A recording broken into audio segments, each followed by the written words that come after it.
Hello everybody and welcome to LSE. For those of you coming outside, welcome to LSE full stop. For our students, thank you for showing up on a really wet and rainy Friday night. It's quite exciting for me to be here on International Women's Day. For those of you who don't know me, I'm Grace Lorden and I'm an Associate Professor here at the LSE in Behavioural Science. And I spent a lot of time trying to figure out why men and women still choose different occupations and also why men and women still earn differential rates of pay for the same work.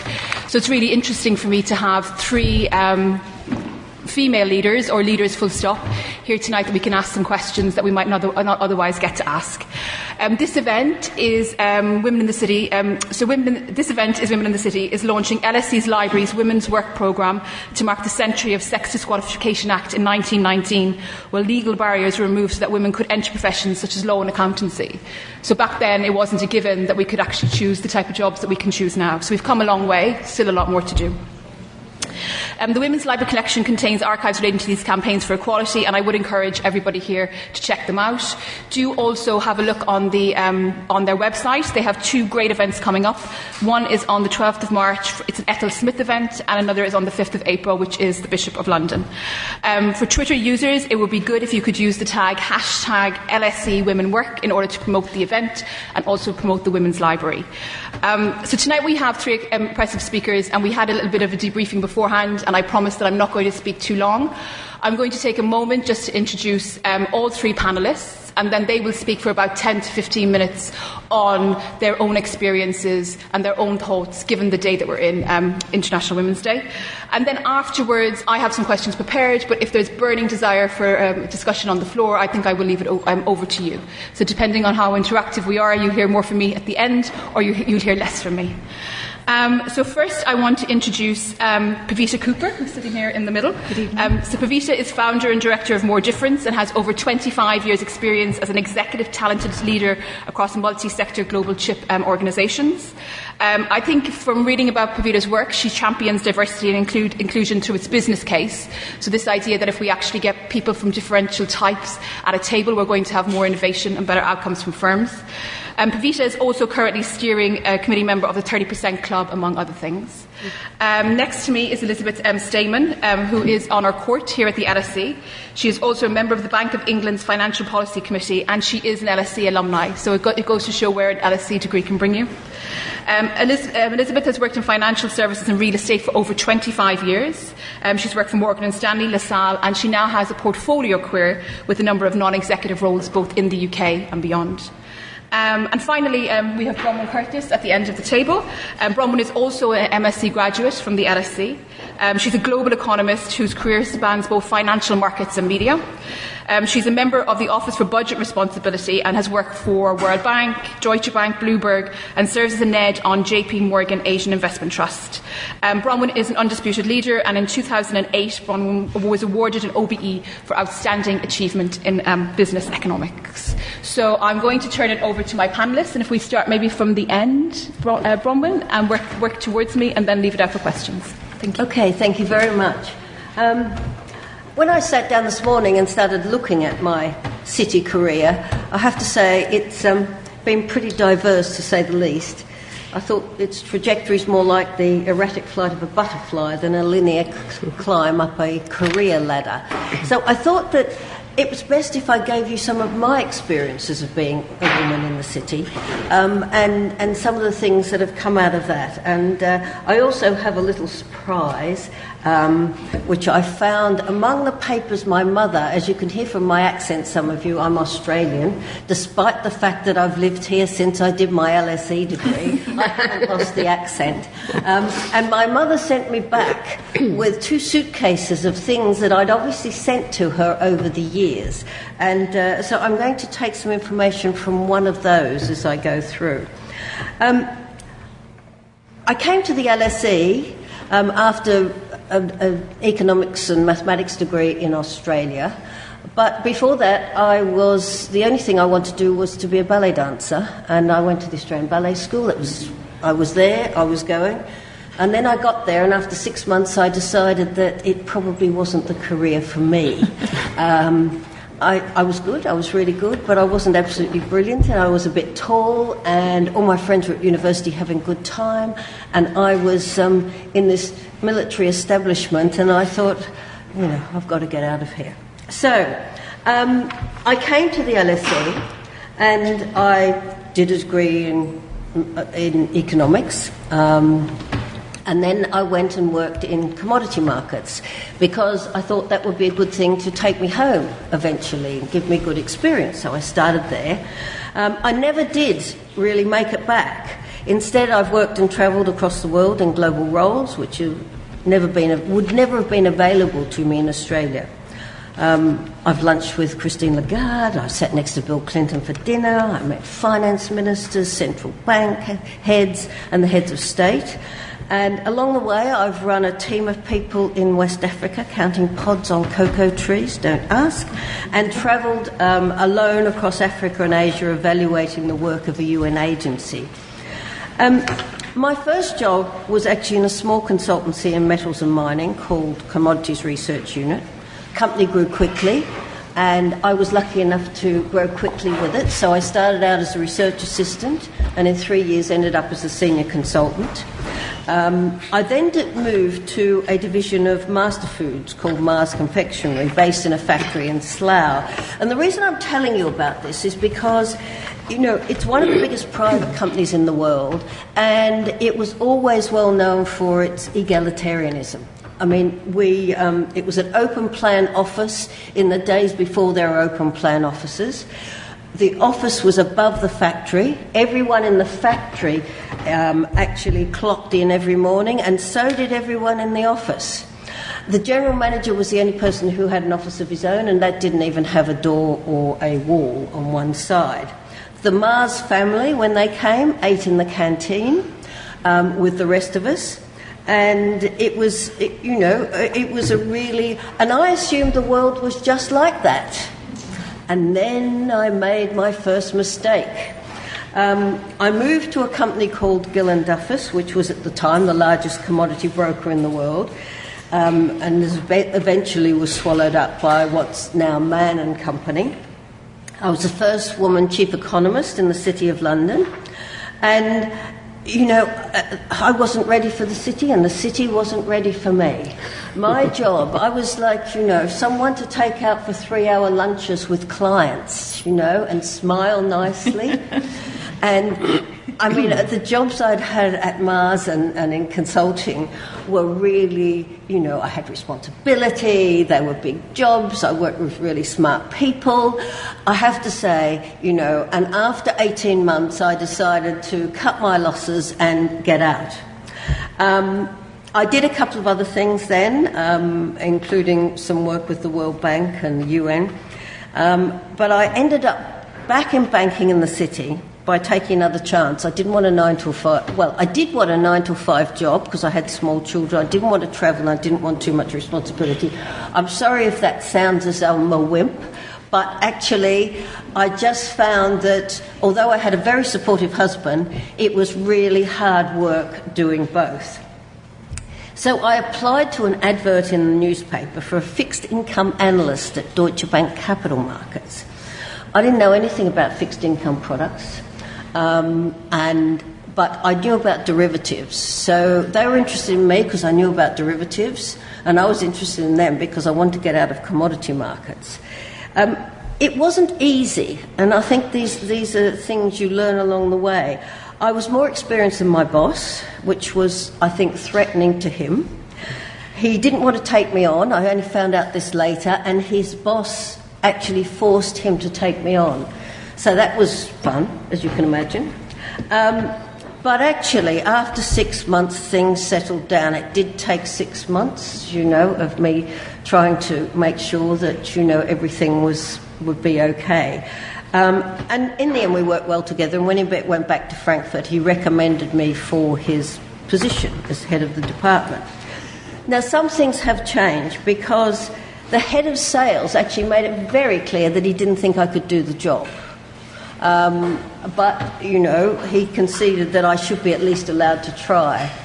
That's a bit different, I think, to what would happen today. 6 months later, I was very determined, I have to tell you. He apologised for being wrong about his first assessment, and I have to say I think that's quite good, because most men would forget that ever happened. From there I went on later in the investment bank to be global head of currency and fixed income strategy.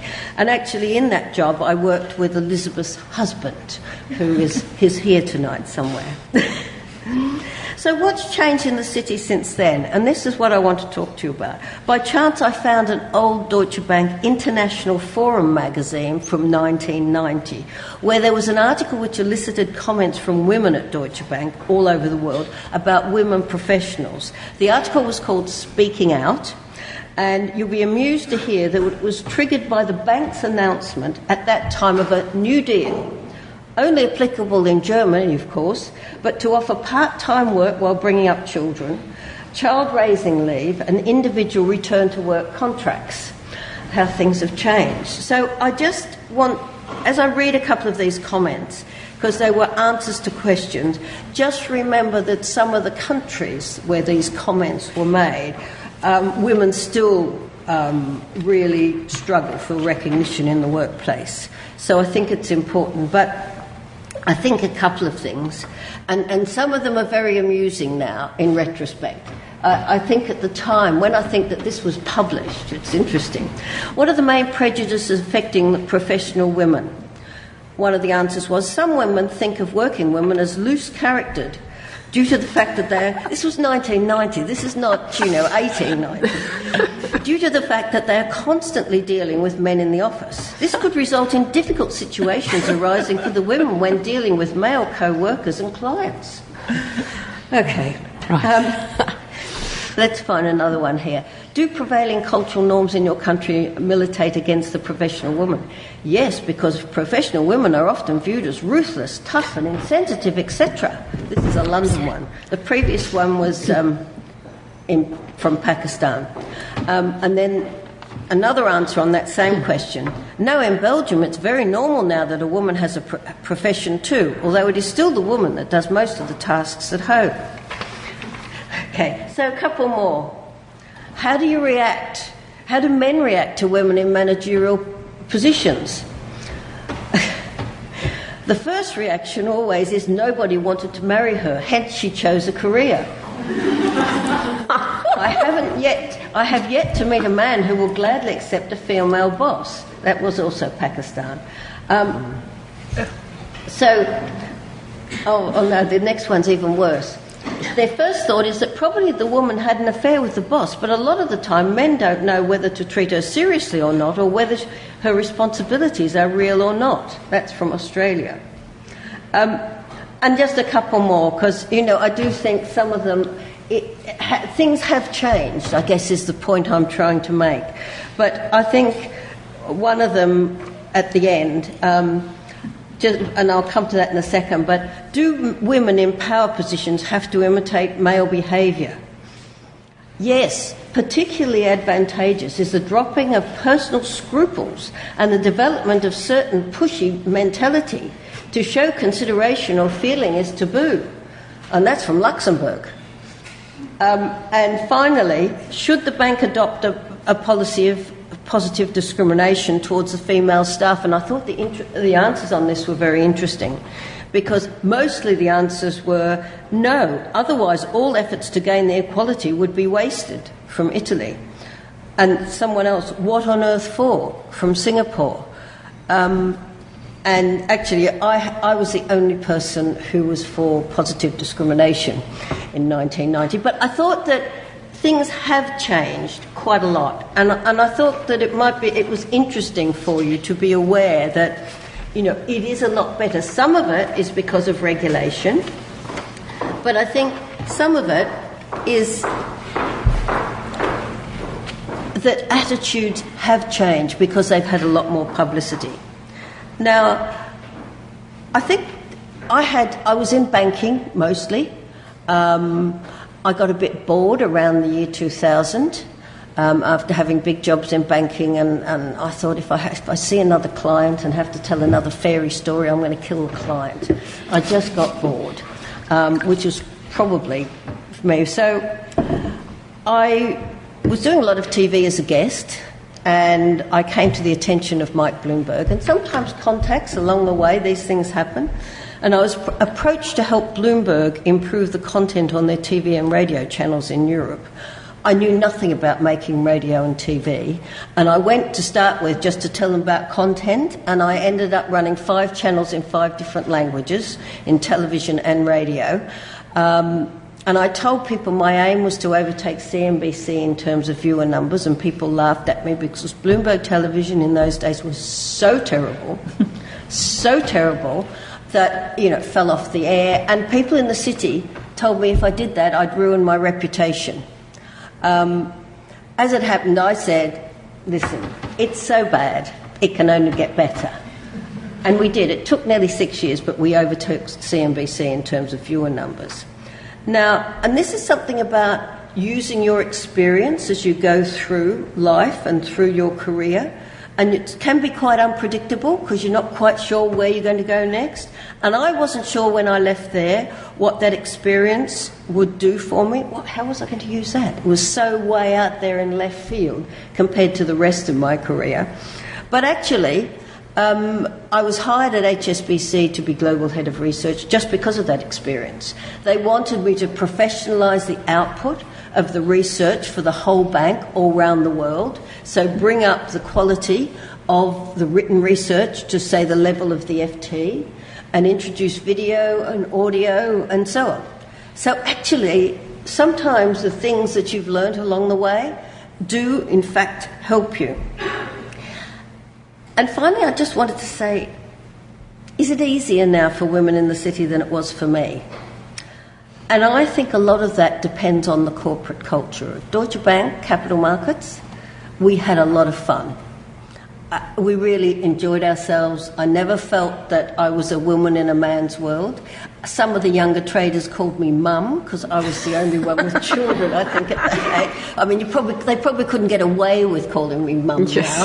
So that's, that's one of those things. But I think the corporate culture is really important. You can put all of the rules in place that you want, but prejudices and passive-aggressive behaviour still exist. I know this is a generalisation, but older, well-established companies really find it difficult to change, especially as most of the top executives have come through the whole system of the company.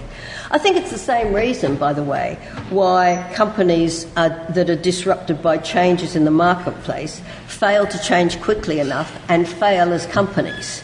So when you're choosing a company to go to, think a lot about their culture. I didn't really see myself different. It wasn't really until you go up the executive ladder, it gets a bit more difficult. The number of executive women on the way up to the board really matters, in my opinion. No one mentors you on how to deal with the envy and jealousy that can come from being a tall poppy. And my way of dealing with it when I hit a roadblock was find another job. Don't keep hitting your head against a brick wall. Thank you very much.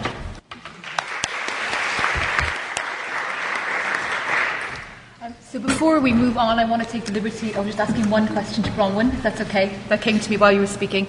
So throughout your talk, it sounds as an individual that you're incredibly resilient. So at the end, you mention if you're a tall poppy, that you have to withstand envy and jealousy. And you mentioned a job where your boss actually told you couldn't do the job, and after a while he realised that you could do it. So for people in the room who might not necessarily have the resilience that you had as you went through your career, do you have any advice on how they can hone that soft skill? You get tougher along the way, I have to say. You get more used to it, particularly as you get higher up. But I think not to take it personally. I think often things happen to you in companies that are not to do with you. I went through a big merger at one point, and it's difficult. And finding your way is difficult. And some people get spat out. And I have to say, one of the things I always say to people, it's not your fault. It's really, and I think that's one of the biggest things I learned. It's not my fault. Actually, sometimes it might have been, but I think most of the time it wasn't my fault. It's the things that happen. But you can, I think, develop a much more you have to be resilient, but you have to be resilient in any line of work. I don't think it's just the city. It's across the piece that I think that, resilience is really important. It's not that the city is worse or tougher or harder. I don't think it is, by the way, at all. But I do think, you have to develop resilience because there's always someone there to knock you off your perch. Excellent, thank you. So I would hand over to Pavita. Great, thank you. If you can't hear me at the back, just put your hand up, and I've got a very loud voice, I'll speak louder. You didn't mention, which I thought I'd just share with everyone, just before we came on, that you said your daughter had texted you this morning to say what a wonderful role model you've been. Thank you, as part of International Women's Day.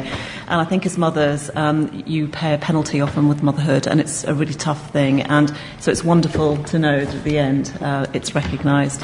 So I'm Pavita. I wanted to do something slightly different. I'm going to tell you very quickly about how I've spent my career, but I'd really like to share my insights and experiences and what I've learned through that, because my day job now is about working with organisations and campaigning for better representation of all forms of diversity. So my parents came to the UK in the late 60s as immigrants. It was a very tough time. We had no car till I was 10, no television. It was very difficult. I had to get a bursary to go to school. And for all of those, I can see some fellow Indian students in the room, and they all want you to be doctors or lawyers or something noble like that. And I failed to deliver on that front and dropped out of university after a year because I had this vision of how I saw my life, and it wasn't doing that. Luckily, my sister made up for it, so she's always been the golden child since then. So the reason I share that is I think the reason I still love what I do sort of 32 years later is because I have always done what gives me real joy. And any time in my life I look around and think, I do not like these people, mostly men, and I look around and I think I don't enjoy this context and I don't enjoy the content of what I'm doing, I move and do something else. And I think that's really, really important. I meet too many men and women who are miserable in what they're doing and got on a golden escalator age 21 and they're still there 25 years later and they're deeply unhappy. And I also did something very brave, which is at the end of a very successful corporate career, I started a second chapter in my life, and it's probably been more fulfilling and more enjoyable than anything else I ever did. And so I now talk about that a lot in the talks I give, which is we're all going to be working, unfortunately now if you're born today, half those kids will live till they're over 100, which means they'll be working until their 70s. So you have to really be sure that you've got skills that are meaningful and enduring and that you'll be happy for a very long time. So I went off and got myself onto a retail programme in a retail environment, which is what I wanted to do. But the thing it gave me is I led teams really early, and the reason I say that's important, it doesn't matter where you work, if it's in finance, in the city, any sector, early responsibility of leading people is really important. And I went on to do a number of different things and ended up in Shell when I was about 30, which at those days they called a mature hire. And in my first year, I spent 30 nights in my bed and travelled to 100 countries. Now, I have two very young children. I couldn't do that now. And so the other thing I would say is get that international experience under your belt as early as you can. Because I still travel now, but I will go to New York for 2 days or Hong Kong for 3 days and do nothing but work, and I certainly don't party anymore, and I certainly don't spend all any time shopping. I literally spend the entire time working, and I get back on a plane, get back in time to take my kids to school. So as your career develops and as your life changes, your priorities change and you have less time. So getting those experiences in early are really important. I then went on to forge a career as an expert in organisation talent, recruitment, executive education, so basically everything at the top of organisations, which effectively meant that what I was doing is selecting all our graduates, all our MBA students, deciding who would get into the top 100, running CEO and chairman selection processes. So I've spent a lot of time working out what does it take to get to the top and assessing a lot of very well-known bankers. And I think what it's taught me is that there is a way of playing out the soft power and politics that happen in the C-suite, which men get taught very, very early on and women don't get taught, often because women and ethnic minorities are over-mentored and under-sponsored, and that's one of the critical reasons why they don't get promoted as much. So I, through my own experience, have learned what it takes for certain people to get to the top and why others don't. So now what I do, having left corporate life when I had my second child, so I had my first child at 39 and my second at 43, I set up on my own. and I run an advisory business working with a range of global organisations. But I also campaign, so I'm on the 30% Club Steering Committee. I'm a government advisor on race. I'm a commissioner to the board of the Equality and Human Rights Commission, and I'm a non-exec director of one of the government intelligence agencies. So I have a very different career, and certainly not one that I thought I'd have when I dropped out of university, age 19, and my mother didn't speak to me for 9 months. But I love it, and it's very varied. And so, particularly through the work in the 30% Club, we do a lot of research around why women don't get to the top, what gets in the way, and I do a lot of speaking on it all around the world. And so I just wanted to share a couple of insights of what we've learnt and what we see that I hope will help you. So the first thing I would say is to the 9 men I can count in the room, I applaud you and thank you for being here. Your presence is so vital, because the issue about how you improve representation for all minority groups is only going to happen when men and women work together towards change. And so every time I go to an event and I stand up and I'm just talking to a room full of women, it is pointless, because the people that make the decisions and create that change are on the outside of that room. So I think it's really important that you think about in your own lives who are those people and those key sponsors and advocates who are going to support you. And in some instances, they will be men. And it's really important they come on this journey with you. The second thing is we're seeing that the whole notion of diversity in organisations is evolving and becoming more sophisticated. Most organisations, particularly banks, who've got millions and have been doing this for 10 years and have made some very small progress but are finally getting there, they are seeing this much more as a more broader issue around inclusive culture. So they've stopped just talking about just women or just people of colour, or just, disability groups or LGBTQI. They're realising that this is about the tone set in an organisation that allows someone to bring their whole selves to work. And what that means is, are you able to confront what's really going on? So are you able to tell a boss, whether you're a man or a woman, so let's say you're a man with caring responsibilities or you've got something else going in your life, on Friday mornings, I need to come in at 8:30 rather than be tied to my desk at 7. In some organisations, that's not acceptable. In some banks, people leave their coats on the back of their chairs. As people talk about getting better, I spend a lot of time in banks talking to women's networks, and they describe where it's still quite bad. But it's not just bad for women. Cultures also impact men. And so organisations now are starting to think about, this isn't just about how it affects women, it's also how it affects all of our colleagues and employees. We've also learnt that, for example, affinity groups, so just setting up a women's network in of itself doesn't work. It makes people feel better, but all the research shows it makes absolutely zero difference. And it comes back to, if you've got 100 women standing in a room, having a glass of wine and talking about what can we do to fix it, but nobody else is there, well, you can't fix it. So it's changing, and that's good. The other thing we've seen is a lot of myths around why women don't succeed. And I think organisations are finally accepting that these are just myths, they're not true. So the myth of meritocracy, if we put in place a great talent process and a great performance management process, it'll just be fair. Well, it won't be fair if all the people administering that process are men or women, but they have implicit bias in how they make decisions. And that's what happens. You get into a process, and I've presided over hundreds and hundreds of these, in a room where the top 10 people at the top are having a conversation about a promotion process, and suddenly the conversation starts to go along the lines of X, who's a man, yeah, okay, well, he's had a really great year, and they focus on the results, they focus on what he's done, and we all know that he has terrible behaviour and he's a bully and no one talks about it. Comes to the woman, why? And the conversation starts getting a little bit more nuanced. She's got really sharp elbows, hasn't she? And she's tough. I mean, she's a ball breaker. Well, if that was a man, people will be holding him up in high esteem and saying, isn't that great? So there's a double bind for women. You can't be both competent and liked. And so it's really difficult, particularly as a young woman, I think, navigating your way through. How do you want to establish who you are? So certainly when I came up through the ranks, I looked above me, and what I saw is a lot of women using male adaptive behaviour to act like men.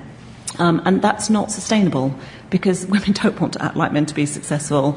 So now we're having to accept that women are going to lead in a particular way, men are going to lead in a particular way, and when a woman is assertive and asserts herself and displays a particular type of leadership behaviour, that doesn't mean that she's difficult.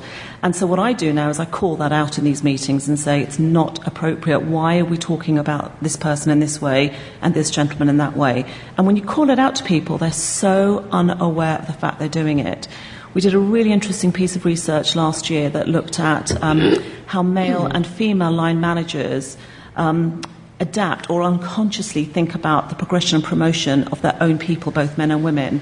And we interviewed everyone using standard questions, and then when we did the analysis, what was really interesting, it was fascinating that without knowing it, what both men and women were doing is when it came to women, they were making all sorts of assumptions around ambition and assuming that the woman didn't want to go further. Whereas around men, when you asked a male leader the question, which is, when do you think your direct report, X, who's a man, will be ready for your job? Invariably, and this is across all sectors, from CEO all the way down diagonal slice, they would say, he could probably do it now. And when you ask the same question for the woman, the general response was first silence, and then I don't know. Well, I think she'd need to address these issues. And what we found when we decoded it is that when we ask both men and women to talk about what women need to do differently, they start describing style. She needs to engage more. She needs to collaborate more. She needs to get out of the business and build her network more, not specific things around what she is doing. And so there are these myths around why women don't get to the top, but it's usually much more complex than the way I've just described. It's not about having kids. All the research shows having children doesn't in any way deny you from getting to the top. What it does is it delays it, because you take a less linear approach and you off-ramp, on-ramp, go off, do other things. And certainly there are, I think, other myths that exist around that, having a woman at the top is enough. You put one woman. So at the moment, many boards are doing this one and done issue. So the numbers on boards are finally starting to go backwards because women have done 2 terms and now they're coming off boards and men are being replaced by those women. And so the issue about just having one is you need critical mass. So when young women look up and look to the top, they say, well, that's just not the kind of place I want to work, right? Why would I be here? I'd rather go and work in an environment that feels like I belong. And particularly if you're an ethnic minority, even more so. It's the intersectionality of being a woman and not being white. It's even more pronounced and more profound. And so we tend to work in this space with organisations to say we've learnt all this stuff about why women don't get ahead, what gets in the way, what's the role of men, what is it women need to do more of, how can we support women to be able to talk about things like negotiate pay, which often they're not very good at. I mean, I meet with women and will say, how much do you earn? And I already know they're 30% off the market rate. And when I ask them, did they know that? They'll look at me and say, no, because I'm too busy working. So I don't need a headhunter. I don't have time to go to networking events. And that's the problem.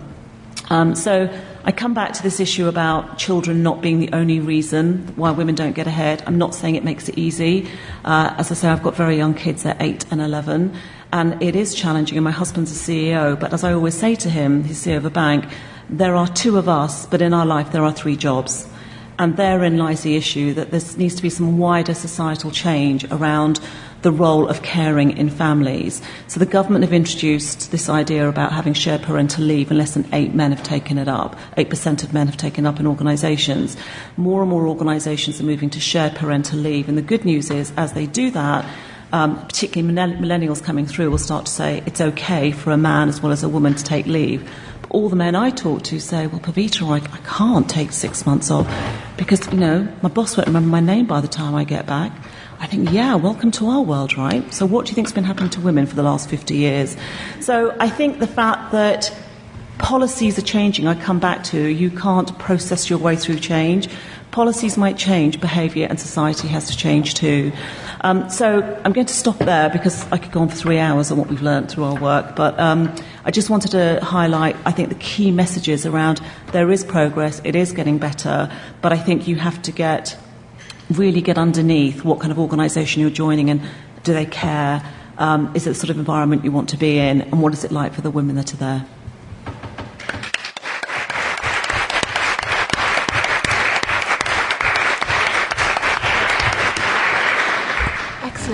I just want to pick up on one point that you made about meritocracy. Mm-hmm. So, some people feel that this rise of the word meritocracy within big firms is just another way to stop women advancing at the pace that they should advance. So if I'm in a firm and I say that I always promote people on merit or I always give bonuses on merit, it's a way of downgrading the privilege that certain individuals get in the organisation. Do you agree with that, or do you think that we're moving in the right direction going towards meritocracy? I get that a lot. Mm-hmm. As you can imagine, I get it mostly from men rather than from women. I have men being very honest with me, saying to me, Peter, I can't get on a non-exec role now because I'm a white middle-aged man. And so there is a levelling of the playing field. I mean, I'm a strong believer this is not about lowering any bar, it's about widening the door. So there is enough out there. The size of the cake is big enough for everyone. This is about ensuring that we are broadening the talent pool and people are searching in a deeper way.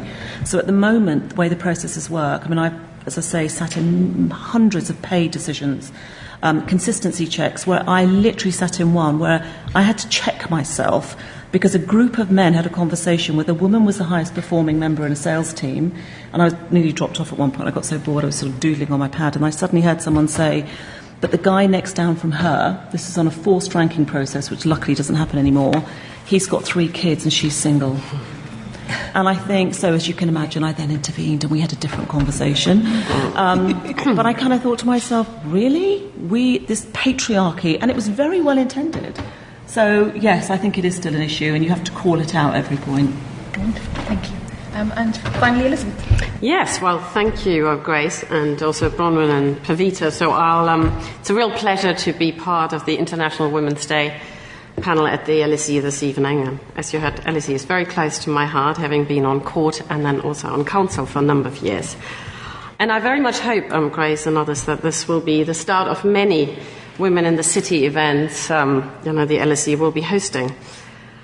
When I was looking at the panel, and sadly I hadn't seen the panel before it went on the website, I actually thought one thing I think the LSE could think about is make it actually more diverse. So I'm actually really pleased we have different nationalities, very different backgrounds. But last night I was at the Swiss Embassy for the launch event of the Gender Equality Index, and it's a study OMFIF did on women in central banking.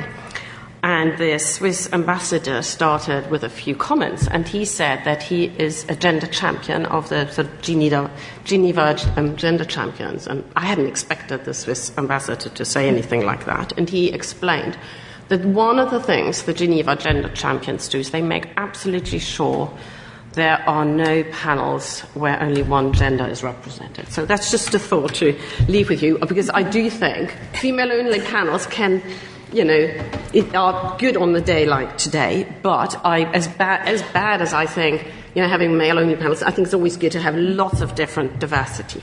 I'm really glad, Pavita, that you congratulated the men in the room, because I think I'm responsible for at least half of them, including my family, because I'm the lone woman in the family of 6, so I'll explain later a bit more. And actually, I specifically invited a lot of men, and I'm really pleased. They came along as much as I'm pleased about every woman who joined the invitation.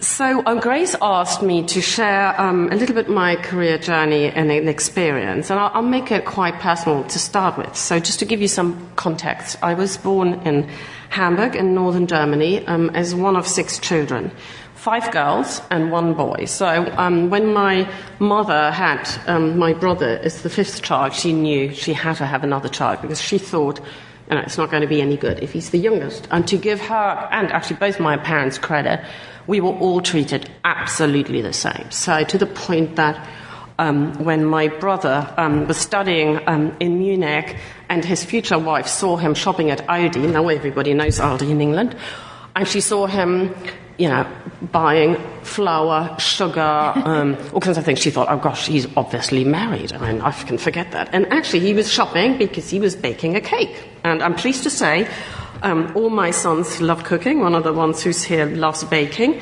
So to me, it was always really important, because to me, it's a life skill. So I think that, just this, having been very used to being treated the same. I spoke also on a panel a couple of years ago about Frauenquote. Gillian is here, who arranged it, and it's about quotas on boards. And one thing which came across in the panel is that every single panelist had very strong mothers and or grandmothers. And I had both, actually. I had, one of my grandmothers was one of the first PhDs in Germany. She actually was 5 years older than my grandfather, and her parents-in-law were not pleased at all when she was working while my grandfather was still studying. He was studying medicine, and surely enough, she had to stop working when they became they started a family. So My mother started working outside of the house when she was over 50, having raised 6 children. So to me, that was actually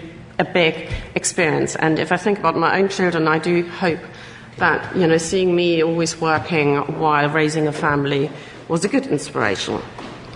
So coming back to sort of growing up, so I went to school and loved music, played, the piano a lot. So it's interesting what Bronwyn said about becoming a ballet dancer. I joined an orchestra, started to learn, violin and viola, and joined an orchestra. And to me, it was really clear after school I was going to study German literature and music, because that's what I liked at school. And I was about 17, just turning 18, and I was sitting with my parents to kind of tell them what I was going to do. And my father, who's still going strong at 98 years old, said, you know what, I think you should do something where you can really make a difference. I think you'd be really bored as a teacher and you're too impatient to be an academic, so forget that. Why don't you go into banking? And also, I do think, and that was very modern advice in those days, you should be able to support your own family. You cannot rely on marrying. You can't rely on, even if you are married, that your husband will be able to, support the family by himself. So you need to be able to have a family, a job which supports a family. And that may be because my father, having been an academic, started his own business as a wine merchant, much more sensible in some ways. And it was the experience, having gone through being an entrepreneur, that, having somebody else, and actually in this case also my mother, who actually started working when he retired from the business. That was actually really modern advice, especially in Germany in the early 1980s.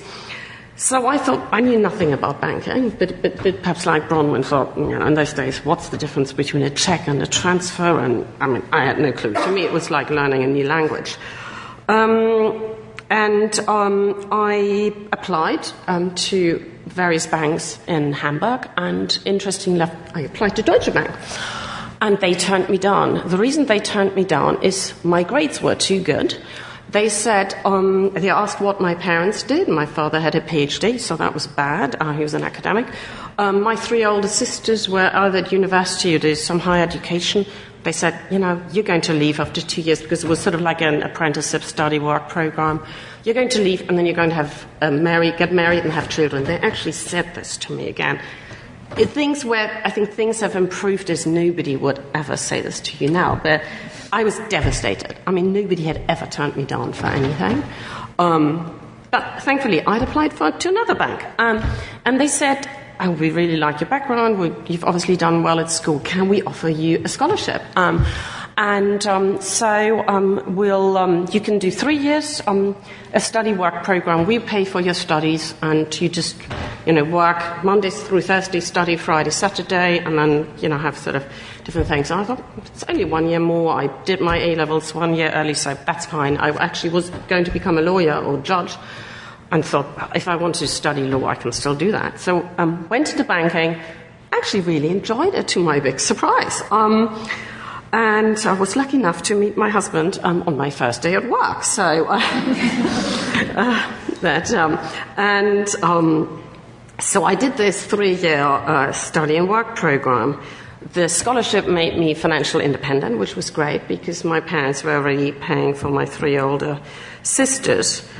And I was very lucky. After my 3-year program, I moved into sort of like internal strategy department, consulting department for the bank, and worked for somebody. So the person who was responsible was an ex-McKinsey person, really was thinking about the bank in a very different way. And the guy I worked for had just finished his PhD, was his first job.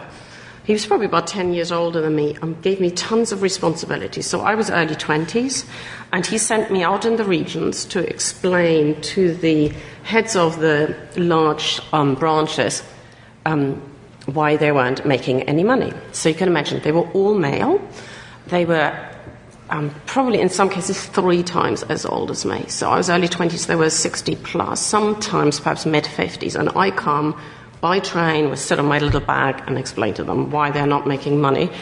So before I went on my first trip, I said to my boss, do you think this is a good idea? He said, yeah, you can do it, which actually taught me If somebody empowers you and they give you the feeling you can do this, absolutely you can do it. So, but it's having somebody to also, Bronwyn and Pavita's points, it's about sponsoring and mentoring, but it really meant a lot to me. And interestingly enough, this person I worked for, this, which was sort of 30-odd years ago, is now is the deputy chair of one of the supervisory boards I'm on, and he put my name forward. So I always stayed in touch with him. We never talked about that he's my mentor or sponsor. I talk to him regularly, on around board meetings. I'm seeing him again for dinner next week when I'm in Germany for board meeting. But it's sort of just in an informal, arrangement in a way. But, he's never officially become my mentor or anything.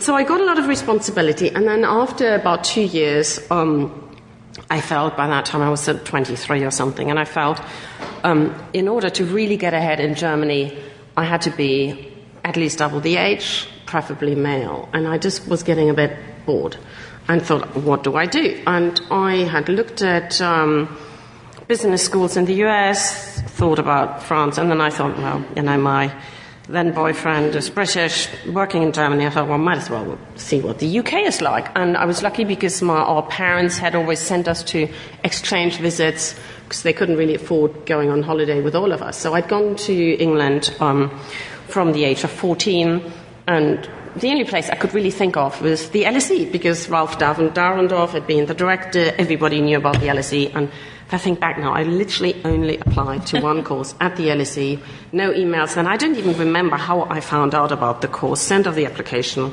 waited. I had a job, so I hadn't quit, and thought, it's going to work, right?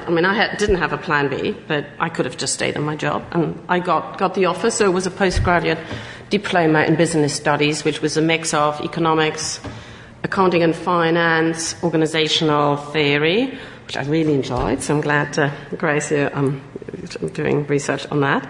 And then I had a free choice, and I studied international relations, because that was something which didn't exist in Germany, and I loved the combination between history, politics, economics, a bit of philosophy. Fred Halliday, I don't know, for those of you who might still remember him, was fantastic. So I really enjoyed that. Very international course. Met all kinds of people. I'd never met anybody from Asia, never met anybody from South America. And I made a point when I was at the LSE not to hang out with the German crowd. So I had lunch on Fridays. I was sort of probably a bit strict about it. On Fridays, I would have lunch with my German friends. And otherwise, I would have lunch with people from Colombia, from India, from, all over the world, America, just to kind of get to know different people, because to me it was super exciting, because it was just new. So I had a scholarship from a German organization, and that meant that I had to work at the same time as studying, or do in my breaks. Applied for internships. Nobody knew really what internships were. Got rejected. Quite often didn't hear back. There were no emails in those days, and I got quite down. And one of my professors, who's recently retired, encouraged me, just said, keep going, gave me lots of ideas, and just kind of, again, had faith in me and really helped. And when somebody turned me down, he said, you know what, they're probably not hiring anybody. It's not because you failed. It's just they didn't want to say to you, we're not hiring, because it was sort of in the middle of Big Bang. There was a lot of uncertainty. I found it quite hard because I'd never failed at anything. And then I just kept going. I just went to all these, don't know whether you could still call them grapevine events, or where, firms come and talk to students. And I just talked to anybody and just said, I just want to work. I don't need to earn money. I have a scholarship. Can you offer me some work? And somebody said, well, why don't you apply as an analyst? I didn't know what an analyst was. Somebody explained, and it's basically being part of the graduate intake and an investment bank. So I applied to all kinds of different firms. Morgan Stanley made me an offer. I remember calling my then boyfriend, who was still in Frankfurt, said, I've got this offer from this firm called Morgan Stanley. I'm not really sure I should take it. He said, of course you're going to take it. Are you crazy? It's a fantastic firm. Anyway, so I did. Thinking I might stay there for a year or two. Well, I ended up staying 24 years. Didn't quite expect that. Worked in a wide range of roles across the investment banking division, capital markets actually, as Bronwyn, corporate finance, financial institutions, private equity, real estate, so all kinds of. So in my 24 years, I probably did close to 10 different roles, because it was really good to kind of do different things. I just always wanted to learn different things. I was quite unusual because I got married at the end of my first analyst years. Some people thought, well, this is it, she's going to leave. And then I had my first child as a junior associate, my second child as I was up for promotion to vice president, which was very important. And I made one really big mistake. The so-called child is in the room. That I thought I had to go back to work because I was up for promotion, and so he was a terrible sleeper, so I didn't get any sleep. I kind of in those days you didn't have these mothers' rooms, so I very secretly at lunchtime would go to the nurse's room, pump some milk, shove it at the end of the fridge, hoping that nobody would realize what it was, go home, feed him, because it was sort of my way of proving I wasn't letting anybody down and I wasn't letting him down. He thrived, so at some point he slept, but I was totally exhausted. And so with hindsight, so one piece of advice, and we might come back to advice, is what difference would it have made if I had been, promoted 1 year later? But it was sort of my personal pride. I was part of a class and I didn't want to be left behind. Nowadays, to be honest, I would hope that firms would be more open-minded, but in those days I sort of just felt I had to be back. So anyway, I stayed at Morgan Stanley for almost 24 years, and then moved to LaSalle Investment Management, a global real estate investor and manager. Spent quite a lot of time also traveling, spent about a week a month in Chicago, went to Asia, etc. By that time, my husband had moved to the civil service and had it, to some extent, not always, but to some extent, a more particular role. So I was actually, to some extent, sort of doing more global travel. And also, I became much more outspoken, coming back to some of the points Bronwyn and Pavita made about why I was working so at Morgan Stanley, because practically all my male colleagues, or certainly the senior male colleagues, had wives who were at home. And they sort of assumed I was working because perhaps I didn't want to look after my children, or perhaps I was getting bored at home, or perhaps I just did it for fun, to come back to Pavita's point about pay. So I remember having a conversation with one of my bosses. It was something to do when I was leaving, and it was about health insurance. And one of my children had needed some medical help. And I said, I really, really need to stay on health insurance for a while. And he said, well, surely your husband has got private health insurance. And I said, no, actually, he doesn't. I have the health insurance for the whole family because he's in the civil service. And he was completely shocked. It just had not occurred to me. And he would absolutely not have asked a man this question. So it actually occurred to me, I should have probably been much more outspoken for a while. I became much more outspoken that for a while I was the main breadwinner, and it was really important that I was working. So I moved to LaSalle for a couple of years, and then as I was thinking about what I might do next, I was asked about non-executive roles and by a search firm, and had I ever thought about it? And I said, yeah, I have, but I might do that when I retire, so not for another 10 years or so. But then there was a German company, real estate, was going through an initial public offering, was based in Berlin, and I really liked Berlin. So I thought, if they'd pay me a flight to Berlin, I might as well go and test it out. So I, cut a long story short, joined that board, and then my boss of 30 years ago heard I was joining a board, and he said, oh, can I put your name forward? We're thinking about putting new people on the board again. It obviously went through a formal search process. So it really happened sort of, one thing after another.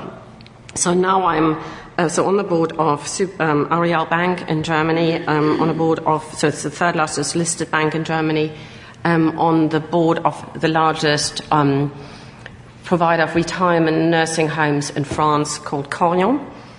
And then also in between, I had joined the Bank of England as a senior advisor at the PRA, the Prudential Regulation Authority, which oversees supervision of banks and insurance companies. And about 18 months ago, I was asked would I apply to become an external member of the Financial Policy Committee? So I got this email and had actually, I can probably say this, I had a very female reaction. I said, why me?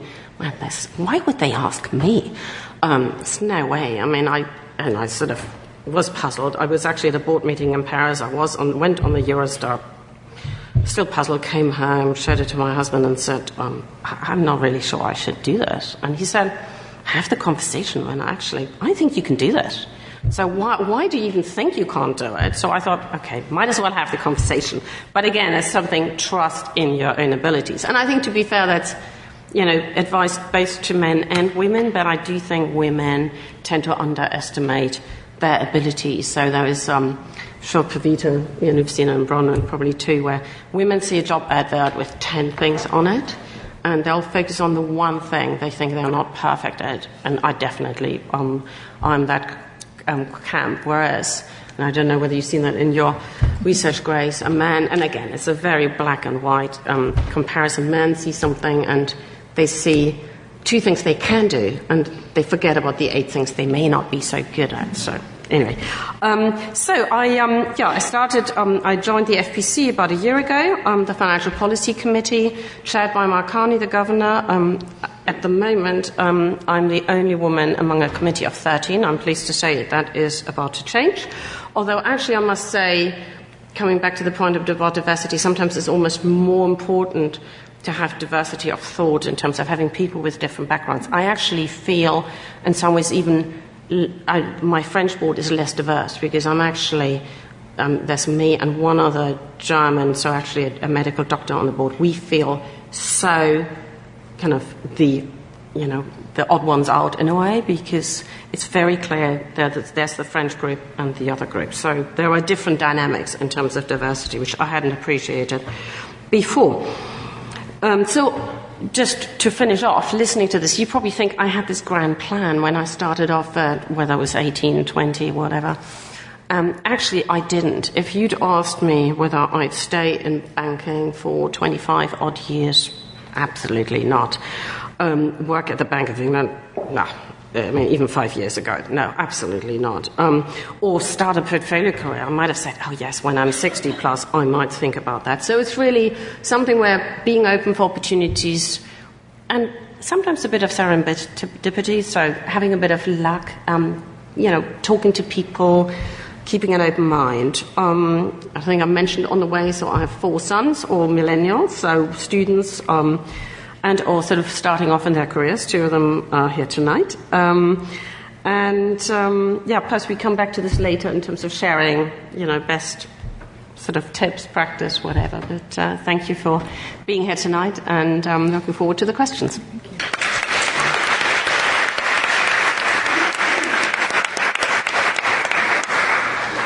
So just to follow up on a theme that seemed to go through your talk, is that at certain key parts of your career, you mentioned that you had people who empowered you. Mm-hmm. So there could be people in the room who don't have those figures in their lives at the moment. So do you have any advice on how you can actually find people who can empower you and support you throughout your career? I think it's actually really important not to just rely on official sort of networks. So, I mean, for example, about 10 years ago, when the whole, perhaps even more, when the whole sort of women's and other kind of network initiative started, I got a mentor, an official mentor, which actually, in fact, I had lunch with her earlier this week. It's great. I still stay in touch with her. She was a trader in a different area of Morgan Stanley, very bold, very kind of, very different to me. So that was actually good. But then also, I've tried to look for people who are very different to me. So more in sort of, say, aggressive American or something. So to come back to some of Pavita's and Bronwyn's points, where somebody might actually be also very honest with you and say, I think you need to approach this very differently. So, at certain times when, say, whether it's remuneration or going for a role which might stretch you, where you might not kind of really push yourself as hard. So I actually think it could be anybody. So I do all kinds of things. I sing in a choir, both at church and at work, actually, at the Bank of England. Sometimes I meet people through commuting on the train. I meet people when I go to various events. So I think it's very much informal networks. And it's both. Also, I've more and more also find, yes, obviously people might be more senior than you, but actually the more senior you get, it's also good to have sort of peers, but actually sometimes peers don't look for too many people who are too similar, I think to me would be my most important point. And also actually I more and more also find having, whether it's mentors, mentees, where you have sort of the reverse mentoring, where people actually might say, give you some idea about something you might not have thought about, and that person may be from a different generation. So I think just having informal networks and also giving back in different ways. So I don't see it, I take this and sort of, but I try to kind of give back. So it's very much a two-way relationship. Excellent. Thank you very much. So I'm going to open the questions to the floor. If you could just say your name, and if you're in a company, the company that you're in, or if you're in a LSE program, the program that you're in, and if there's a particular panellist that you want to address your question to, do also let us know. So there's a hand in the middle. So I'm in my final year of LSE. Oh, thank you. I'm in my final year of LSE, mathematics and economics. So now I have two opportunities in front of me, like one in public sector, actually Bank of England, and one in private sector, which is an asset management firm. I just want to ask, as a woman and as a student who is into banking, should I start my career in public sector first or private sector first? Thank you. It's for Elisabeth. Gosh, that's a really difficult question. I think you could do either, and perhaps that's not very helpful. I think it really depends on the role, and I think to come back to some of Bronwyn's points earlier, it's also a question of culture. So I do think it's really important who you work with. So you could be in a public sector role, and you might think you have a better quality of life or better balance, and it could be awful. So I would do as much due diligence as possible, find out as much as possible about, the area you might be going into, the people you might be working with. Just ask them, could I have coffee with somebody, and ask around, ask for advice, because you could do either. So honestly, I think depending on which area you are, I think the most important thing is that you do a role where you learn a lot and where you have sort of get quite broad experience which you can use in other areas. So I've always found that up to now, actually, that people say you've done all these different things, and that's actually really helpful. I don't know whether others might say different things. Doesn't matter which role you take. Obviously, you want to take one. The people you work with are important. So you want to make sure that you like the people, because you're there a long time during the day. And Elisabeth's made the point, you want to learn stuff. But that won't be your only job. That'll be your first job. I may have stayed in banking 25 years, but I've probably in 4 different companies or 3 different companies. And now, I'm on the board of the Office of Budget Responsibility. I sit on other commercial boards. So I try to sort of experience everything. So I don't think it matters where you start, as long as you learn and it gives you more skills, because you can probably then, if you start at the Bank of England, go to an asset management firm, and vice versa at some point. But I think just make sure that the job takes you forward in terms of your learning and skills. Second question. Thank you. And that was a great question. I'm going to go sort of to the other end of the scale. So that was a question about starting out. I own and am the founder of a board development and search firm, as well as sitting on boards. And one of the sort of themes that's really come up is we've seen a lot of progress in diversity and in gender diversity. But when it comes to the chair role, that's not really moving. And I think the Hampton Alexander Review has published quite recently that number in the FTSE has actually gone backwards. And it's certainly something that we're focusing on as a firm. How can we shine a light? How can we ensure that we're actually getting more movement coming through here? So I'd like to take the opportunity, and we've touched on a whole range of themes of what needs to be done, etc. But if we look at that top role, which arguably, if you kind of crack that, you've probably sort of, there's a cascade effect. I'd like to ask each of the panellists, what needs to be done? What do we need to do to ensure that we're getting, the number of female chairs is going up rather than backwards as it is now? So, Bronwyn, do you want to start? Okay.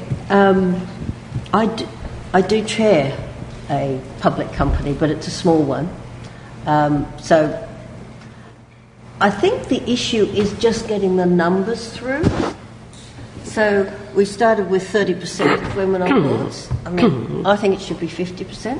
I've always thought it should be 50%. I really think that you have to force people to do it, and then they get the experience. I think, to chair a company is different to being a non-executive on a company or even an executive, because you do take on a lot of responsibility.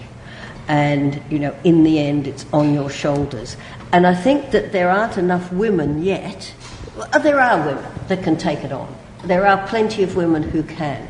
But often you find that the steps have been taken by the men so far, and it's just that extra step.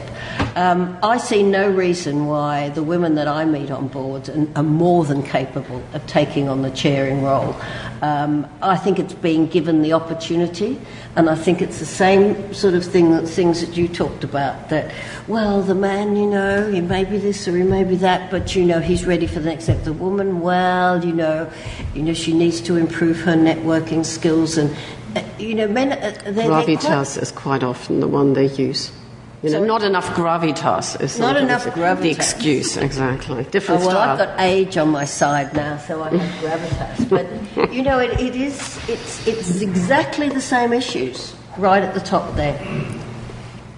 So I would add to that and say that I think 10 years ago, when the whole initiative to get women on board started, there was a whole slew of women who very, I think, smartly stepped off the corporate career ladder in terms of executive careers, and they literally leapfrogged over. They didn't bother getting onto Exco because they looked up and thought, what's the point? I'm never going to get them. I'm never going to be CEO. There's only 6 in the FTSE 100 now. And that number's gone backwards too. And they leapfrogged straight onto boards because there was this huge push to get more women on. And to be fair, I think they were very competent, very well-deserving, and they had the right skill set. There was some, push and pushback and speculation that it was for the wrong reasons and the wrong women getting on. I don't believe that's the case.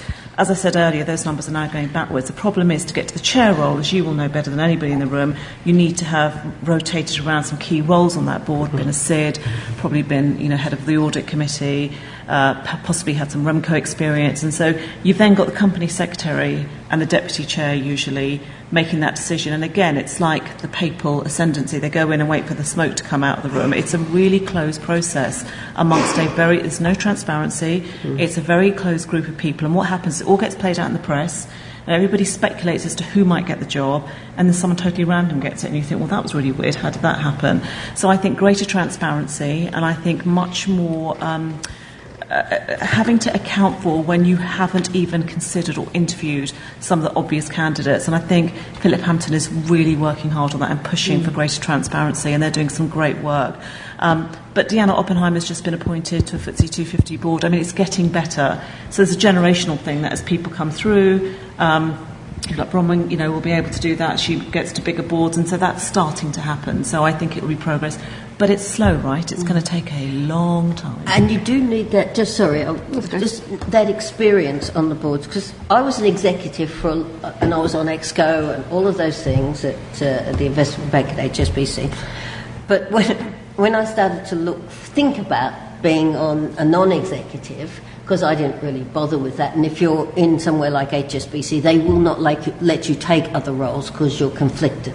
So people told me that, I just didn't have enough experience. I should have started 10 years earlier. I'm thinking, you can't start everything 10 years earlier.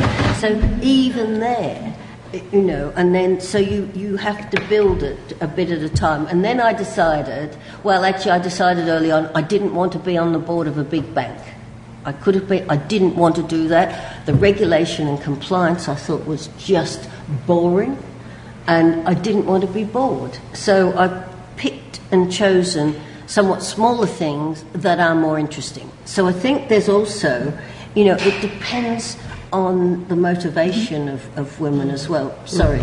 No, and I would add, Gillian, I think also being as a candidate very clear about kind of almost the career plan and being probably quite clear with the chair, I want to become chair of a committee, or I may want to become the senior independent director. So one of my boards is chaired by a woman, an American woman, so at the German Bank Board, and I was quite surprised. She sort of said to me, just before I joined over lunch, what do you think you can bring to the board? What would you like to do? And I actually said, having been on audit committee, I did not particularly want to go on the audit committee. I'd quite like to do something else. And she said, well, actually, I want to make you deputy chair of the risk committee. And again, I was sort of having my female moment thinking, oh no, why me? Can I do this? She said, I think you'd be the best person for the job. So I thought, well, if she thinks that, I probably can. So it's sort of, again, putting yourself forward. I think not being shy, playing a little bit, perhaps once in a while, the political game, which probably doesn't perhaps come always as naturally, certainly not to me, and really, in an ideal world, sort of think, okay, what's the route? And I know you've done a lot of work in terms of that. What is the route? And so chairing the committee, getting ready, then possibly going from private to listed, from FTSE 250 to larger. But people have different views. Some people don't want to share. So anyway. So the gentleman in the back, and there's a lady next to her, and then two in the front. Hello, my name is Daniel. I was a sabbatical officer at LSE last year, and now I'm working in education policy and research in the early years sector. And I'm really interested in terms of culture change. Where does this begin, and where are you seeing it starting to turn, and where do you think the future is to actually get it embodied? Because I've got friends who are now working in the city, and they say there's talk, but action is the next step. So I would say that the big pull for this has not come from within organisations; it's been external. So wider technical change around technology, wider social and political change, and the demographic of society is creating the pull. So organisations that have been faced with AI and digital onslaught and thinking about big data and where they go next and what's going to happen, they're being forced to think about the breakdown of their workforce and where new skills and talents coming from. They're being forced to think about what kind of world do millennials want to join, what kind of cultures they need to create. That's why this big push for things like agile working and dynamic working, which doesn't mean working part-time and being paid half and working full-time, which is unfortunately what it meant when I came through. It actually means properly dynamic working for men and for women and for everybody. So now the construct of work is having to totally change for the next 100 years, and so organisations are being kicking and screaming, dragged to, we have to make this change. And alongside that, they're having to say, well, then we need a different kind of leadership model, right? So we've got a leadership model that's based on something that's a couple of 100 years old, that's, very hierarchical, command and control. I tell you what to do, you do it, I'm your boss. That's what engagement looks like. It's not, those bets are off, right? It's all about how do I really connect, create purpose, help people identify how they can be successful, much more fluid careers, coming into the workplace, then coming out and doing something maybe more vocational, going off doing something else 3 years and coming back in. So it's just more fluid. And so I think most big organisations are really grappling with this, but we're seeing it because every day I meet someone that says, I'm leaving my job to go and be the head of culture and engagement at Centrica or at Compass Group or at HSBC. So even the job titles are changing and the way they think about work is changing. So I have huge optimism, but this kind of cultural change takes a long, long time, and the people in the jobs, the middle managers, the marzipan layer, they've got to change first. Can I I think that's right. I think you're absolutely right. I mean, one of the things that I think you probably have to do for that marzipan layer, who have people reporting to them and, all those biases that we've talked about, is you need KPIs where it affects their promotion and pay if they don't perform in terms of, how many women are diverse, whatever the diversity is. I'm using women as a sort of bigger term than that, but how many women have you promoted? How many women in your team? How many, that sort of thing that is actually measured.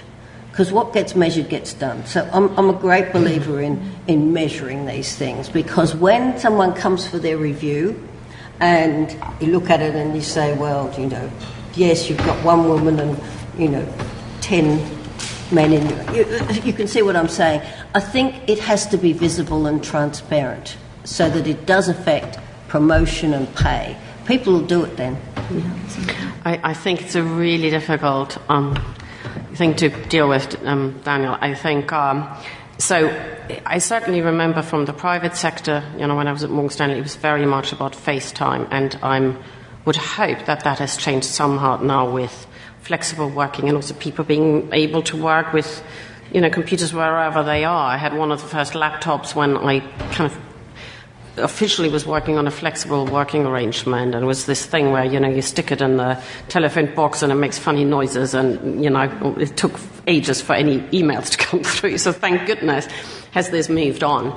I found it actually quite different moving to the public sector. So where people right to the very top will work flexibly and may not be in the office on certain days. And as to your point, Pavita, agile working is not taking the day off, but absolutely they're working, and both men and women. And I've sort of seen, I'd be interested what other people also in the audience think. I would hope that a new generation of people working actually have a different perspective on it, and it's not as important where you are. Now, it should be very clear, there's some jobs where it just doesn't work, right? There's some jobs you can do from wherever you are.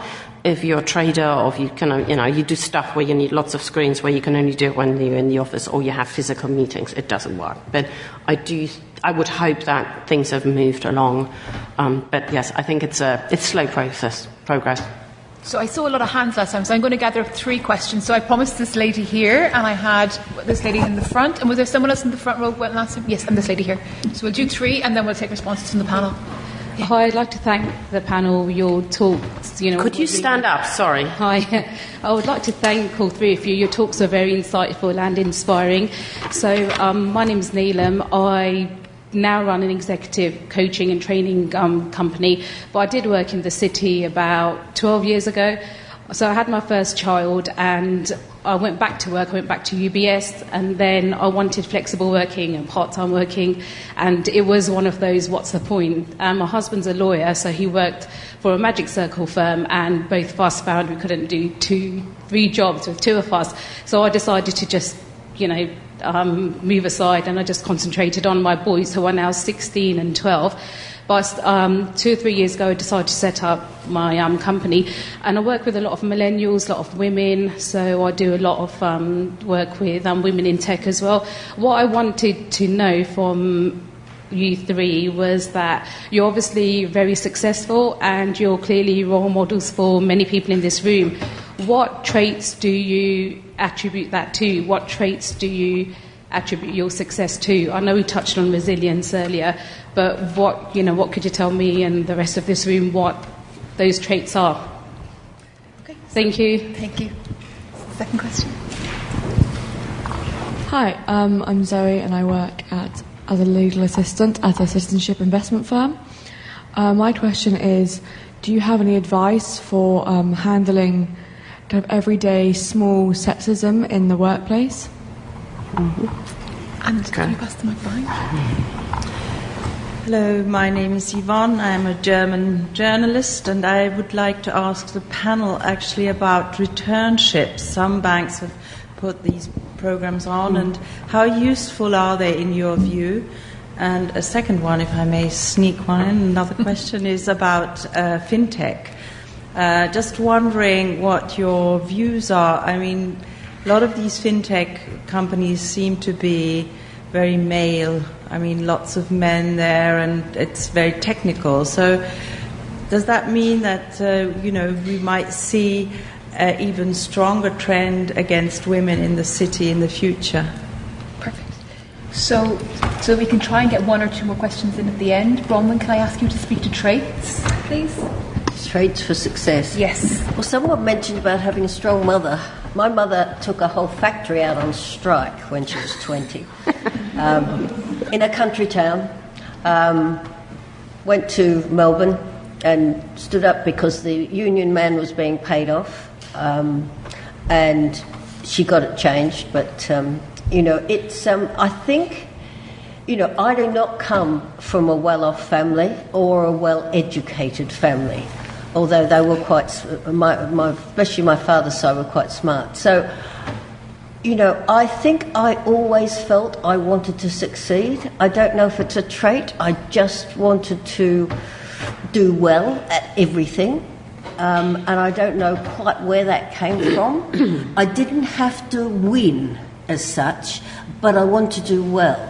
And in the workplace, one of the things I found, I didn't put my hand up once, and a man got the job because I didn't put my hand up, and I felt I'd been walked over. I never let that happen again.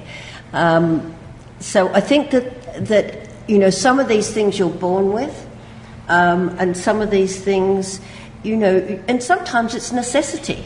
I mean, I went out to work to start with, and when I had children, went back to work because we needed the money. It wasn't that, I could just sort of say, okay, I'll stay at home, and I think I would have gone mad, actually, to be quite honest. I think my children would also agree that they were much better at home with a nanny than with me. You can ask my children, I think they would. Wonderful. Do you want to add to that? I very quickly just want to add one thing, because I think it's really dangerous to use the word role models. I don't know the other guys, but I never see myself in that way. I do. My friend Yvonne Thompson's written his great book about real models, and I think it's much more helpful, because actually I think we're all very normal people. So you talked about success. I still don't see myself as a success. I get through to every week and think I've survived. Every day is a survival. I get through and think today I've done 3 talks starting at the House of Lords, but last night at midnight, I was having to worry about my son's costume for next week for his play, having just got through World Book Day, and just about, thank God, Amazon, because all these mothers that make these handmade outfits, for Diary of a Wimpy Kid and Mr. Bump, and I look at them and I think, really? I'm still buying cakes for the bake sale, and, I don't know how she does it. I don't distress them, I don't break them, I don't pretend, I now just say I've bought them, but I look at these other mothers and just to feel like a total failure most of the time, because I'm trying to do everything. And so I think survival is one, but the reason I've survived is I have the most amazing support team around me. And the talks I give to young women, I often say, do not give up on your friendships. Because I've been around long enough that I've had a failed marriage, I've had, lost people close to me, I've had to leave jobs because I just decided I couldn't do it anymore, I hated it. And in those moments, it is that support team that will hold you together. Now, I come from a really big extended family, I'd include that in them, but my mum, my girlfriends, so when my son woke up with chickenpox when he was 9 months old and I was about to go on stage with 500 people with my new boss, the CEO, I called my mum, and she was a head teacher for school, and she said, don't worry, I'll go in 4 hours later. So there will be crises in your life, and you just need people around you. So I'd say have an amazing support team. And Elisabeth? I would say just stay positive. Don't let yourself get down. Some people use the kind of comparison half glass full or half empty. So just always try to think there's something else. And also keep something in your life which keeps you going. So for me, it's music, for example. On Sunday evenings, singing in the choir or listening to some nice music at home. So find whatever you can do. I went swimming this morning, so sometimes it's exactly go for a swim. I remember after the referendum with vote, I was so upset I just went into the pool at 6 o'clock in the morning. So because I just thought I can't look at any new stuff. So just, whatever you can find, and it's hard when, I've raised 4 children, so there was little time to do something, but just carve out a little time where you might do something you enjoy. So for those of you in the room who like scientific evidence, one of the things that comes through is the ability to fail as people who succeed. So the ability to put yourself forward, get told no, put yourself forward again, get told no, and put yourself forward again. So for me, I think that's a trait that's really important. So everyday sexism. So the thing I would say is that I think it's really important that not just women but men call it out. I think it's much more powerful when an ally, whether that's if you're straight and you're calling it out for an LGBT peer or colleague or friend, or if you're white and you're calling it out for someone from a BAME background. So it's not just about gender. So I think it's more powerful. But I think as a woman it's particularly hard. You walk this really tight line of not being seen as a bra-burning psycho, frankly. And, there are men that roll their eyes and, oh, God, it's banter. That's all I meant was a bit of banter. And, of course, it's not banter. It is sexism, and it is directly discriminatory, and it's illegal. But I think you have to still work in that environment, and you have to be able to maintain your relationship. So I always say to people, start gently with a way that doesn't expose someone in a public, embarrassing way, which is just to say, can I just point out, I'm sure you meant nothing, I'm sure your intention was positive, but when you said X, it made me feel quite uncomfortable. So talk about the impact on you rather than making the other person feel bad. And then do it again and do it again. And if it doesn't stop, then I think you escalate it through your organisation because there's clearly a pattern. But I tend to love using this. If someone does it to me a lot in meetings, I say, Chairman, thank you so much for mansplaining that to me. And they don't do it again. I'm going to excuse myself. I do apologise, but I've actually got to go to another event.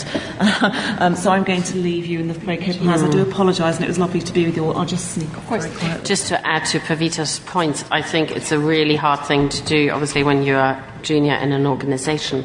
And the advice I would give you, try to also speak to somebody informally, whether that is somebody in a different part of the organisation or in a different organisation, to just get advice and to make sure, you can have a really objective advice. And honestly, if it doesn't change, you have to go. Then try to, go somewhere else. Find an organisation. To Bronwyn's point, if you're not having fun, I suffered far too long working for, a boss who, for example, when I had twins, sort of. I'm sure rolled his eyes, not in front of me, but I'm sure on the other phone, off the phone line. So when he said, I was on a phone 6 months after my twins were born, and he said, your oldest is how old? I said 5. Oh, yes, so he would be at school. Second one, 3. Oh, yes, he would have started nursery school. And then you have a nanny, don't you? So what's the problem? Why can't you come back full time? I should have absolutely left and gone to another team, and I suffered for another couple of years before. Because I just sort of didn't want to upset the apple cart, and I've sort of learned, cut your losses and then just look for somebody, for another team. Hopefully you can stay with the firm unless it's an endemic thing within the firm. It's a really hard thing to do, but I would say don't suffer because it's not worth it. Because, it's important to love what you do and not get, sort of let down by it. So I think Pavita made a good point, though. You've got to be careful how you handle these things, and it's best if you take the person aside somewhere and say, if it's really worrying you, if it's really small, it happens all the time, just ignore it. If you can ignore it. I just think that sometimes it's more, it depends whether you think it's a problem or not, but otherwise, you get out of there, find somewhere else. So we have the last question. Returnships of work. Actually, Yvonne, earlier this week, and I was actually, last week, I was asked by somebody at the bank, very short notice, would I speak to a young woman who had come on a returnship to work program and was interviewing for a role. And I really didn't have any time, but I just carved out some time to speak to her because she was going for a job within the Bank of England. And so I think it's a terrific thing. I wished it had existed when I was on maternity leave because I think it's a wonderful way to kind of bring people back into the workforce. And now that hopefully there's also the ability for men to take paternity leave, I would hope, that there are different types of programs to give all parents the ability to take sabbaticals, to take time off. And again, I've seen this certainly more in the public sector than in the private sector, because it's difficult both for men and women to raise a family. And it could also be to look after a parent, to look after a sick relative, somebody with mental health issues. So I think it's a really important thing. Perhaps we'll deal with fintech separately, right, in case Bronwyn wants to add something. Yeah, just to say, I think it's easier in big companies, and big companies should do more of it. I think it's harder in small companies. When you... even in big companies, I had a team of and there were more women in it than, other teams I noticed in other banks. And, of course, they all went off on maternity leave, didn't they? And so it was really hard work to sort of, some came back, some didn't. But I do think it's a really good thing to do, but it can be much more disruptive for a small company. So you've got to think about that. I mean, my daughter, who's had 2 children in, nearly 2 years, not quite, took 4.5 months off and went back. And maybe she had the example, better to go back to work, I'm not sure. But I think it's important that those opportunities exist. You've trained all these people. Companies have spent money on you, and I just think it's really, and it helps you as well to go back like that. So, I think it's a great thing. And it's just, as I say, it can be disruptive. The off can be disruptive if it's a smaller company. And fintech? Fintech, I would hope it creates opportunities for women or, all kinds of different people, because being, entrepreneur, running your own company, I've actually never had the wish to run my own company. So it's the one thing I sort of never really wanted to do, but I've certainly spoken to people who've started their own companies and they felt it gave them kind of more freedom. So if you think of what's the name of the lady who runs Mumsnet, for example, she's written quite a bit in the FT and other places about how she started her company and how she employs different people. So again, you could say perhaps it's not fintech. So perhaps your question is more about, being very, IT sort of versatile. But I would hope, again, perhaps comes back to the point, I do think women aren't worse at IT or maths or something. It's just about, and it perhaps goes back to school and to the choices people make early on in life. Hopefully, studying STEM subjects and encouraging people to study. But I would hope it's an opportunity rather than a threat. But I have heard the point that perhaps, it means that people who are more sort of in terms of the techie kind of subjects might do better. I don't know, Bronwyn, whether you have other thoughts on that. I just think not enough people do the STEM subjects, and there are even fewer women now doing economics because it's become much more mathematical, and so we're not getting enough women through doing these subjects. So of course you'll end up in fintech with the people who've qualified.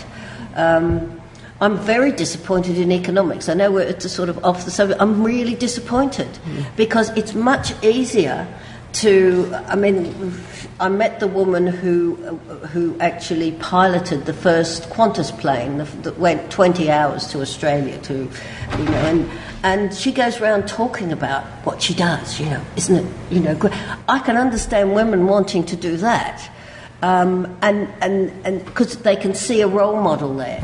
But fintech, it's IT, it's people that sort of sit like this and do this and some people have great ideas, but I think it's you've got to have something that attracts you to it, and women I think are much more about having something that they're attracted to. So just not the numbers. There are just not the numbers going through. I will take the opportunity to mention a book by Emily Chung called Brotopia, and in it she speaks about the first coders who actually were female, and then the way the coding, the environment was organised, women sorted out and more men sorted in. So there does seem to be something about the way the culture is organised in tech that stops females sorting into it.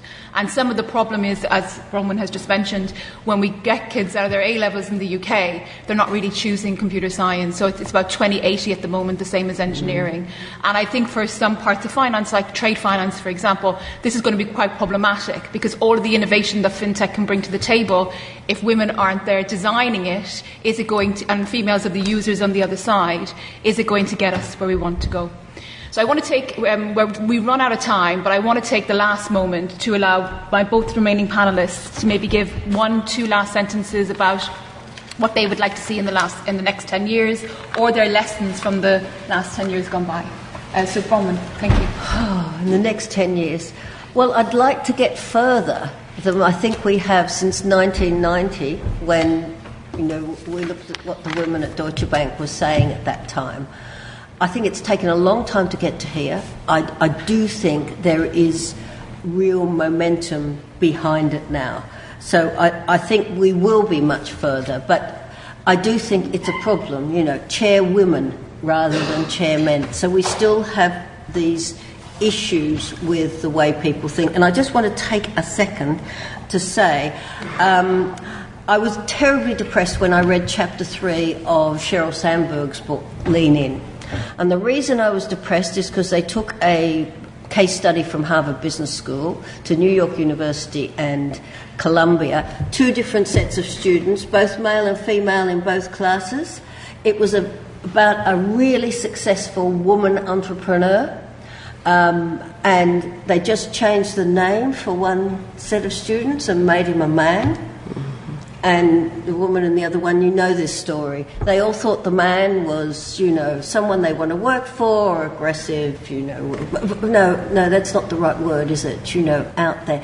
The woman was aggressive, not someone they want to work for, and so on. The traits were exactly the same. So I think we need to break that down, and I think actually forcing the KPIs, I think, are really important because it just brings it out there. And so once you do that, you get more women, black, whatever, up there, then people get used to it. So that's one thing. And just one more thing I want to say is, and it comes down to something Elisabeth said.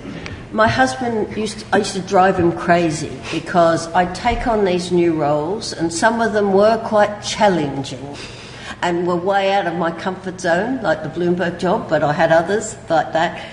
And he said, the first 6 months with you are always terrible. He said, you don't think you can do the job, you're, worried about it, you're this, you're that. He said, if we could just skip the first 6 months until you get to the point where, it's all right, it's relatively easy, I've got it under control, that would be great. And I think that is very much, everybody finds these things often, so you're not alone, I think, is what I want to say when that happens. You go into a new job, it's tough. If you go into a new job where you're senior with lots of people working for you, it's tougher because, trying to make sure you're doing all the right things is hard. And on top of that, you have the culture of whatever the company happens to be. What I'd like to see is definitely in terms of the executive pipeline, it would do as well in terms of increasing numbers if we're just talking about, for now, gender diversity as the non-executive pipeline has done. So thankfully the UK didn't need quotas. Sort of, at least on the non-executive side, work with targets. I would hope that we would not need quotas and that nobody would even blink an eyelid, and they would realise that there are plenty of candidates there who can do the job. So still now in Germany, people think, clearly there is a lack of, good candidates, and if you can't find enough qualified candidates, and there's still others in the room now, there are plenty of them around. Sometimes you just need to look harder for them. So I would hope that, that misconception has gone. And then coming back to a point raised earlier, I think it was Gillian, female chairs, I would hope that it's sort of, we probably won't get to 50-50, and I don't think necessarily that it needs to be that, but that it's not unusual to have a female chair. So I have female chair on one of my boards. Actually, LSE now has female chair of court and council and a female director. I think it's the first time in the history of the LSE.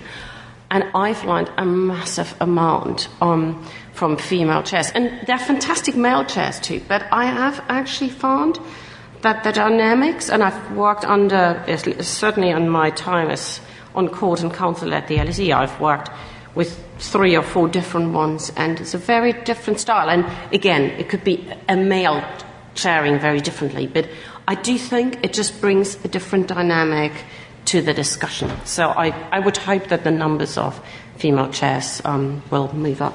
Excellent. Just to say, I hired the female chair of the LSE. Yes, you did. Yes. I chaired the committee that hired her. Yes, absolutely, yes. So on that note, can we thank our speakers, and I wish you a happy International